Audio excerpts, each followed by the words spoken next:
All right, welcome back to another episode of the Dental Marketing Secrets Podcast.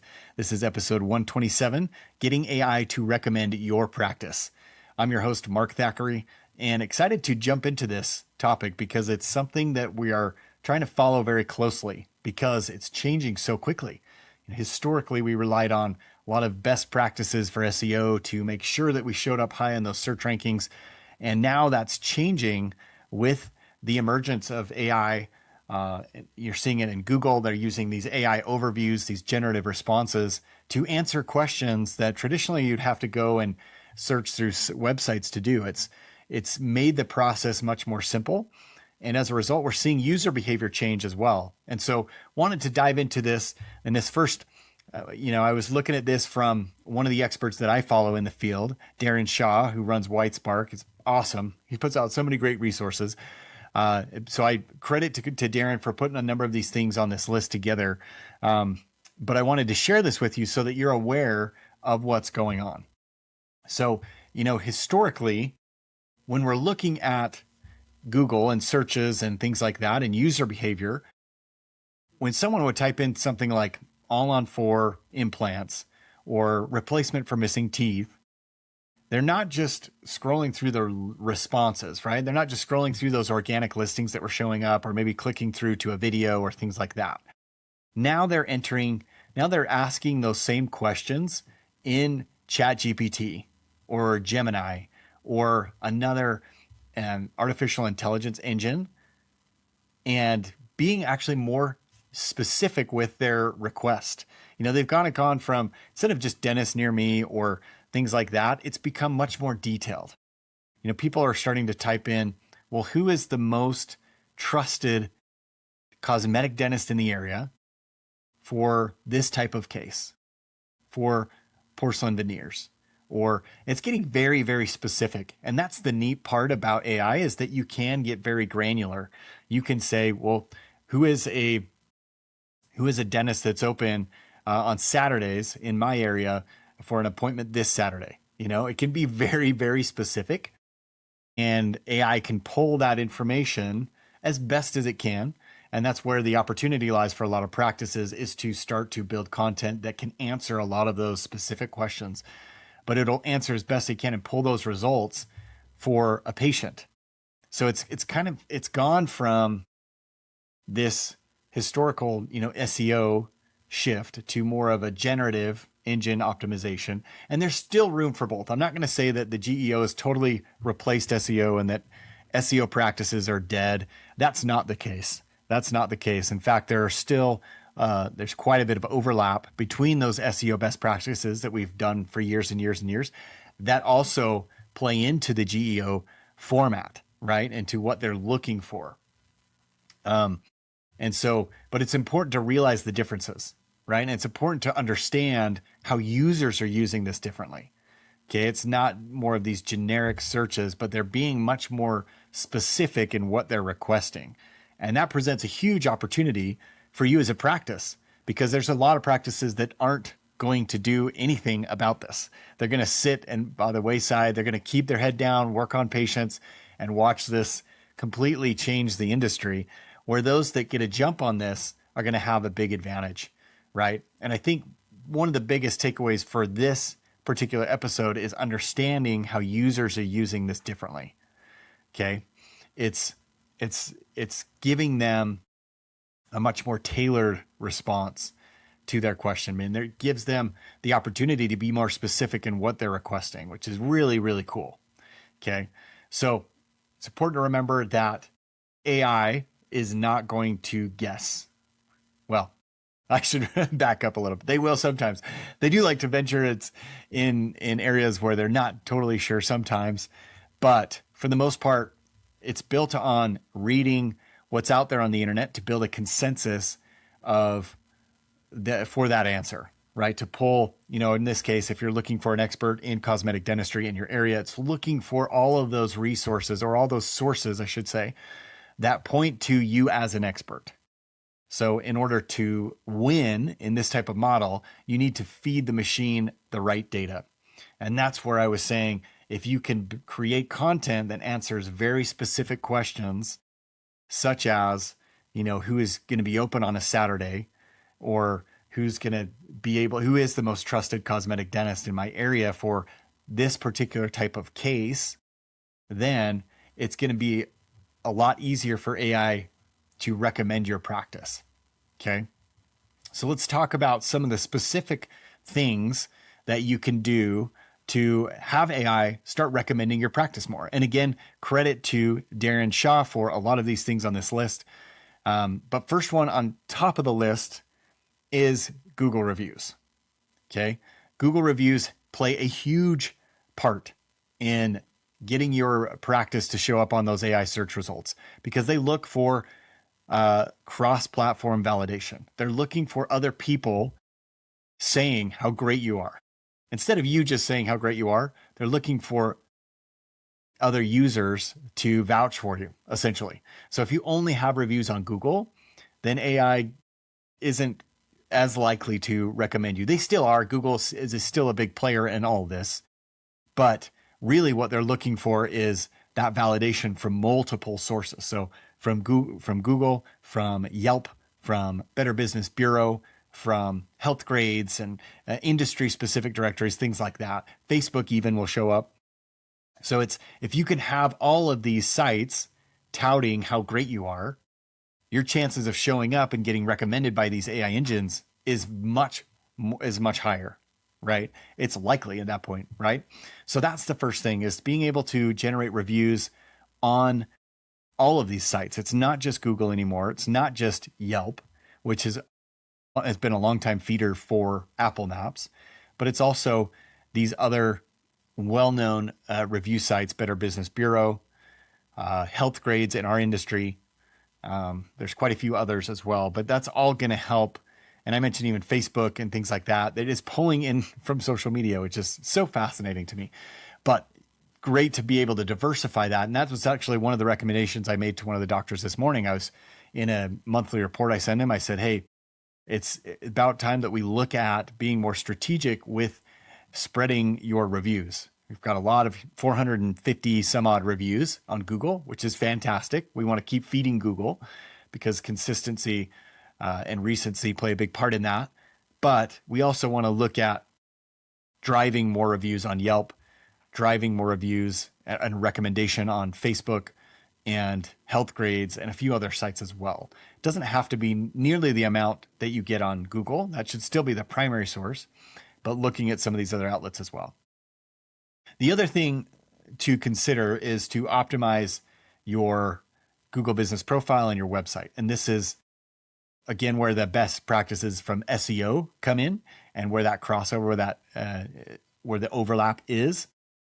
It's still very, very important to be able to have a profile on Google, to have a website that uses natural language that people can understand. And it's interesting. Originally it was, can you create language that the robots can read? And then it shifted to, no, it's got to be more human focused. And now we're kind of seeing a shift back to robot language. Can the bots easily go through and understand what it is that you're trying to convey? Should be both. Really, it's a good mixture of both. And so that's being able to optimize your site for that, optimize your Google business profile with your services, your hours, answering those questions that people might have about, hey, do you accept insurance? What insurances do you accept? Are you open on Saturdays? Are you open early mornings? Are you open late nights? I mean, these are all questions that potentially could come up. And if you answer those on your website, if you answer those on your Google business profile and other outlets, your chance is going to go way up in terms of showing up in those AI search results. Okay.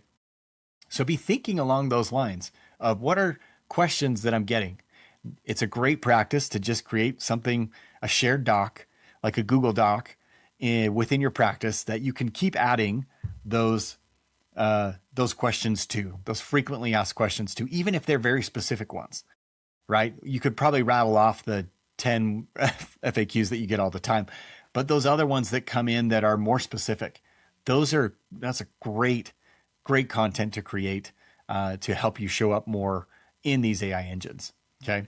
So another thing to look at, and this is also an overlap from SEO, is press releases. These kind of were in style for a while and then went out of style from an SEO standpoint, but now they're back in. And AI likes that because they're trying to look at different sources. I mentioned that when we were talking about Google reviews. They love to look at different outlets to see, do they jive?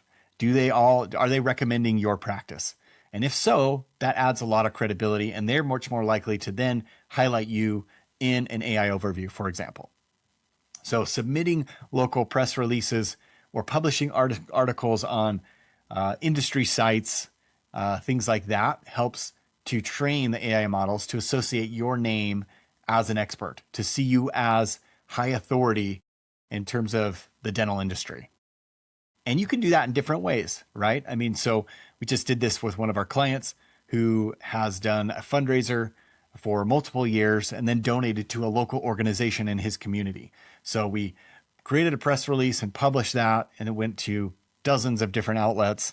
And that helps in the positioning, right? It helps the AI engines see that, hey, see what you're doing really as a practice. And a lot of these practices are doing this all the time. They're just not great at communicating that to these search engines. And that's where this comes in. That's where these press releases come in. That's where if you can get in an industry publication, some type of blog, a dental specific blog possibly, or even a local community blog, things like that, and share some of your expertise or share some valuable resources or some tips or things like that, it helps out tremendously. Okay. So yeah, think in terms of what are some podcasts or blogs or newsletters or things like that I might be able to get featured in, that I could provide some type of valuable resource. So if I'm thinking of a local blog, it could be a community blog, it could be a city, and just say, hey, I'd love to share some things that patients really need to know that they don't, some tips that will help them avoid fill in the blank, avoid cavities, avoid bigger treatment or dental pain, or, you could do any number of topics, but just creating something of value that can then be broadcast to that audience. That's going to help you get in the door. And a lot of times these outlets, a blog or a podcast or things like that, they are looking for content. It's a challenge week in and week out to create new content.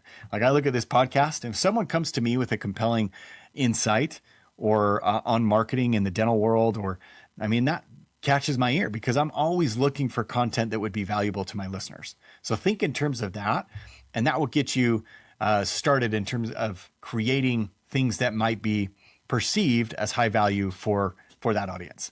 Okay. Then another thing that's again, I mentioned this earlier, that social media is now having an influence on if you're showing up in these engines, AI engines, but also SEO. So this is kind of how it works essentially. So Google AI models have these big partnerships, data sharing partnerships with sites like Reddit, for example. And they scan those subreddits. If you're not familiar, so subreddit is just a topic, basically, a topic around a specific topic that people can look at. So there's one on dentistry, there's one on orthodontist, things like that. Although all of those have subreddits that you can look at and get questions, and where people will ask all their questions related to that theme. I didn't explain that very well, but that's the gist, right? And so when you engage in those type of subreddits, those especially, it could be your topic, your theme. So in this case, dentistry or orthodontics, or local subreddits. So it would be, in my case, it could be Salt Lake City or Sandy, Utah, things like that. It can influence those AI recommendations and even some of the SEO recommendations. So it's interesting to see that. And you'll notice that as you're using these search engines, whether the AI engines or the traditional search engines, you're going to start to see them in the results cite or use or pull data from things like Reddit, things like Facebook and Instagram. It's really interesting. And so some of those efforts that for a long time didn't really have a specific connection to your search results are now having an influence, which is great if you're doing those things. So So that is also something to consider. So one way you can do that is to engage on those platforms like Reddit, where you're joining those conversations that are already going on, and do that in an authentic, non-promotional way, where you're not just trying to sell something. You're not just trying to come across, hey, come to my practice, but you're trying to offer value. And you're trying to keep that conversation going and help people better understand the process, in dentistry or orthodontics. So that's one way you can do that. And then the engines pick up on that, and it's more likely to influence if you're showing up on those recommendations. Another one is just general social media activity, but specifically on YouTube, where you're creating videos that have transcripts that can be indexed by AI. You're posting content that the algorithm looks for, recognizing your authority. Those are all signals back to these AI engines to recommend you more, essentially. So that's kind of the list. There's several things on there. Like I mentioned, you've got, just going from the top, things from getting Google reviews, not just getting reviews on Google, but also other review platforms, Yelp, Better Business Bureau, Health Grades, Facebook, things like that. But also then looking at optimizing your Google business profile, your website, answering some of those questions that people might have, very specific or unique questions. Then you're looking at more of trying to give the AI more consensus, feeding the consensus for AI.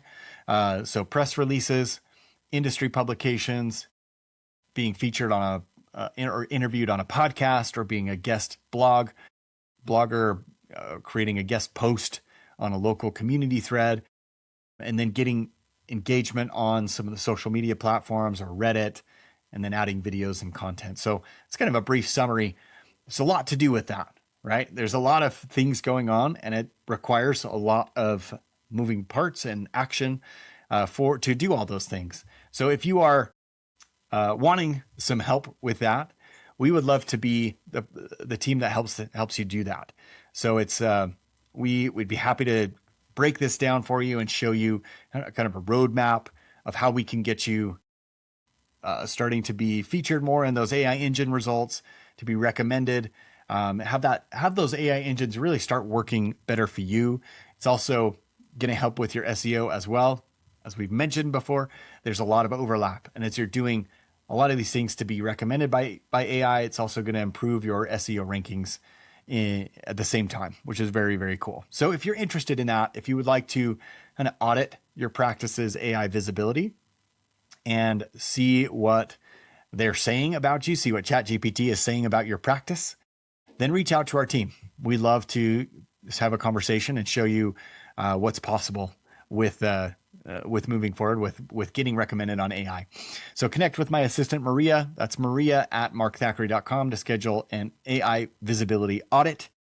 And if you have any questions, or if you have specific challenges that you're facing in your practice right now, I'd also love to hear from you. Let's see what we can do in terms of creating content around that to help solve your problem, get you moving forward in the right direction.